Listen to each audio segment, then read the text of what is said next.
मेरे प्यारे दोस्तों, मित्रों और साथियों, सादर नमस्कार। मैं हूं आपका इष्ट मित्र दोस्त मिस्टर शांतिलाल डंसेना, बड़े डूमरपाली, रावटसन, खरसिया, जिला रायगढ़, छत्तीसगढ़, भारत से हूं। मित्रों, आप लोग हमारे इस यूट्यूब चैनल वीडियो को देखते हैं तो आपको मैं हृदय से धन्यवाद देता हूं। अगर आप पहली बार देख रहे हैं तो आपसे मैं निवेदन करता हूं, इसको सब्सक्राइब जरूर कर दें, बेल आइकन का जो घंटी है उसको भी क्लिक कर दें और ऑल ऑप्शन का चयन करना होगा। शुरू से अंत तक जरूर देखें, सुने, समझें, अनुभव करें। मन कहे, उचित लगे, अच्छा लगे तो एक लाइक आप हमें ज़रूर दें और हो सके तो इष्ट मित्रों के पास शेयर भी करें। अगर कोई विशेष संशोधन की आवश्यकता है तो आप हमें कमेंट बॉक्स पर सूचित करें और आगे के लिए मार्गदर्शन भी दें। मित्रों, हम लोग जो बाहर में जितने भी विभूति संपदा देखते हैं, सब हमारे आंतरिक समृद्धि की एक छाया मात्र है। हमारे अंदर में जो प्रवृत्ति होती है उसी के अनुरूप बाहर की छाया और प्रतिबिंब दिखाई देती है। हम जैसा सोचते हैं वैसा हमको दिखाई देता है और बाहर में जितने भी वस्तु सामग्री भरे पड़े हैं सब अपने आंतरिक स्वभाव के प्रतिबिंब हैं। इसको समझना और जानना अति आवश्यक है। हम जैसा सोचते हैं वैसा पाते हैं, जैसा करते हैं वैसा मिलता है। मित्रों, अगर हम अपने विचारों को श्रेष्ठ दिशाओं में अग्रसर करके देखें तो श्रेष्ठ विचार आएंगे। अंतरिक्ष में जितने भी ओलेपन हैं, सब में जो आकाश तत्व में शब्द भरे हैं वही हमारे मस्तिष्क ग्रहण करते हैं, स्वीकार करते हैं। इस आकाश ब्रह्मांड में जितने भी सूक्ष्म जगत में परिशोधन होने वाले शब्द हैं वो सब हमारे मस्तिष्क के एक न्यूनस हैं। अगर हम एक भी न्यूनस को स्पंदित करते हैं, जैसे हमारे मस्तिष्क में 72 करोड़ न्यूनस हैं, अगर उसमें से एक भी न्यूनस को हम स्पंदित करते हैं तो उसी दिशा में, उसी क्षेत्रों में जीवन जो है आगे बढ़ती है और मार्ग प्रशस्त करती है। मित्रों, बाहर में जितने भी हम दृष्टिगोचर करते हैं, देखते हैं, वो हमारे आंतरिक स्वरूप है। अंदर का एक कहना चाहिए समुद्भाव है, एक भाव है, सद्भाव है जो बाहर प्रतिबिंब होती है। अगर हम कोई विचारों को अपने हृदय में, मानस पटल में व्यवस्थित करके रखते हैं तो हर एक चीज़ व्यवस्थित दिखाई देती है, सुसज्जित दिखाई देती है। अगर हम अनन्य भाव से किसी भी प्राणी को देखते हैं तो हमारे अंदर के भाव होती है। अगर हमारे स्वभाव श्रेष्ठ हैं, सद्गुण से भरा हुआ है, तो हर एक दूषित वातावरण में भी श्रेष्ठ गुण दिखाई पड़ते हैं।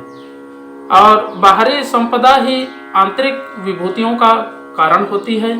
हम इस विभूति को अपना समझ करके जीवन में अनुकूलता वातावरण प्राप्त करें और श्रेष्ठ जीवन को दिशा दे करके अनन्य भाव से जीवन को, समय को सदुपयोग करते हुए आगे बढ़ें। व्यक्ति जन्म इसीलिए होता है कि अपने आप को जाने, अपने आप को समझें और श्रेष्ठ मार्ग पर चलता हुआ जीवन को अविच्छिन्न अंग बना करके मधुरता का गुण धारण करे और आगे बढ़ता चले। मित्रों, हम जीवन में हर प्रकार के तथ्य का, रहस्य का अनुसंधान करते रहते हैं। जीवन एक अमूल्य चीज़ है। अगर हम इसकी कल्पना करें और आत्मचिंतन करें, इसके साथ साथ में आत्म परिष्कार करें तो फिर देखेंगे जीवन अद्भुत और सुमार्गगामी बन जाती है। अगर हम इस जीवन का सदुपयोग करना सीख लें तो फिर समझ में आना संभव है कि बाहर की जो वस्तुएं दिखाई पड़ती हैं हमारे आंतरिक स्वरूप, आंतरिक समृद्धि की एक छाया मात्र है। अगर हम इस छाया के पीछे दौड़ेंगे तो फिर जीवन में भटकने के अलावा कुछ प्राप्त नहीं होगा। अगर हम इस छाया के पीछे न दौड़ें और अपने ओर देखें, स्वयं का परिमार्जन करें और श्रेष्ठ विचारों को अपने मन मस्तिष्क में स्थापित करें, तो फिर मनुष्यता का भाव प्रतिबिंब होता है। और मनुष्य जब मनुष्यता का रूप धारण कर लेता है तो फिर उसे परिष्कार करने में कोई तनिक मात्र भी समय नहीं लगता है। ईश्वर ने इस संसार को बना करके, रचना करके भेजा है और इस ब्रह्मांड को स्थापित किया है। अगर हम इस रचना के चक्रव्यूह में फंसते हैं तो फिर जीवन की जो अमूल्य निधि है, अनमोल समय है, उसको भी गंवा बैठते हैं। तो मित्रों, अगर हमें अपने आप से प्रेम करना है, अपने आत्मा का परिशोधन करना है, तो श्रेष्ठ विचारों को अपने मानस पटल में स्थान देना होगा। और श्रेष्ठ विचार तभी आएगा जब हमारा बुद्धि जो तराजू के रूप में कार्य करती है, अच्छे और बुरे का निर्णय करने की एक अद्भुत क्षमता है, और जो सकारात्मक बुद्धि को स्वीकार कर लेता है तो फिर जीवन जो है अमृत बन जाता है, कल्प वृक्ष बन जाता है, पारसमणि बन जाता है। अगर हम इसका अनुसंधान करें तभी है मित्रों, इन सब चीज़ों का संशोधन करने के लिए एक आधार है गायत्री महामंत्र। अगर हम गायत्री महामंत्र का उच्चारण करते हैं या जाप करते हैं या गायत्री मंत्र का लेखन करते हैं तो हमारी आत्मा जो है प्रकाशित होती है और श्रेष्ठ भावों का आविर्भाव होता है। तो आइए मित्रों, एक बार गायत्री महामंत्र और एक बार संपुट के साथ में महामृत्युंजय मंत्र का उच्चारण मेरे साथ साथ में करेंगे। ओम भूर्भुवः स्वः तत्सवितुर्वरेण्यं भर्गो देवस्य धीमहि धियो यो नः प्रचोदयात्। उस प्राण स्वरूप, दुख नाशक, सुख स्वरूप, श्रेष्ठ है, तेजस्वी, पाप नाशक, देव स्वरूप परमात्मा को हम अपनी अंतरात्मा में धारण करें। वह परमात्मा हमारी बुद्धि को सन्मार्ग की ओर प्रेरित करे।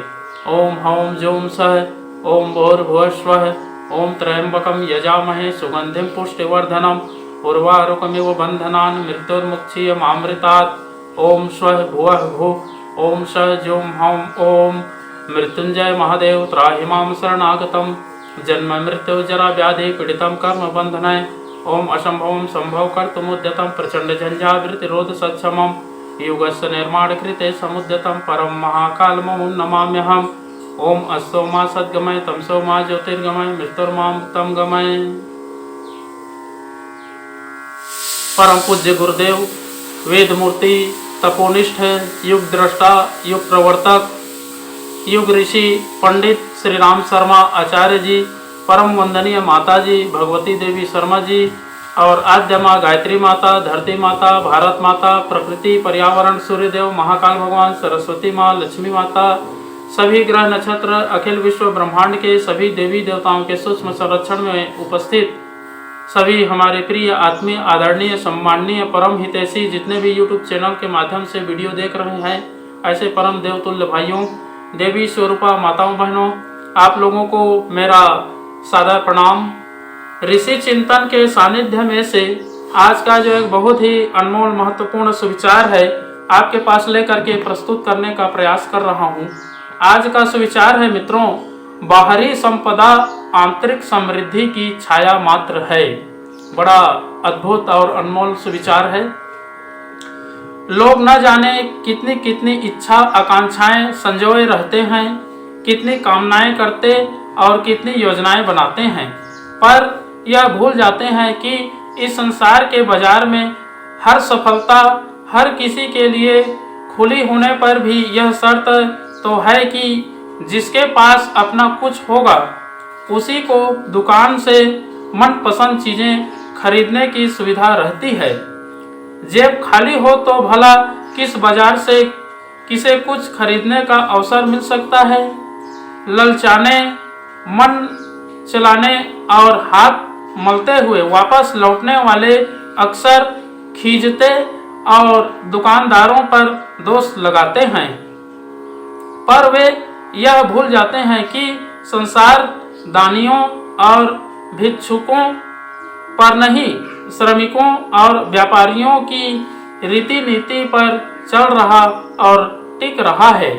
मित्रों, मैत्री, प्रशंसा, सम्मान, उच्च पद आदि की आवश्यकता अनुभव की जाती है, सुसंतति की अभिलाषा रहती है, पर यह नहीं सोचा जाता कि इन उपलब्धियों का मूल्य क्या है। जिसकी जेब खाली है उसे कहाँ कौन कुछ देगा। दर्पण की तरह उनको अपनी ही छाया झांकती दिखाई देगी। यदि हम अयोग्य अथवा दुर्गुणी हैं तो इस संसार में विपुल संपदा भरी रहने पर भी केवल अभाव और दुर्भाग्य ही अपने पल्ले पड़ेगा। जिन्होंने कुछ महत्वपूर्ण पाया है उन्होंने अपने को उसके योग्य बनाया है। प्रगतिशीलता, सुख समृद्धि का और कोई रास्ता नहीं। बहुत बहुत धन्यवाद मित्रों। अगले बार नए विचार लेकर के नए वीडियो के साथ में आपके पास फिर प्रस्तुत होंगे। सादर नमस्कार।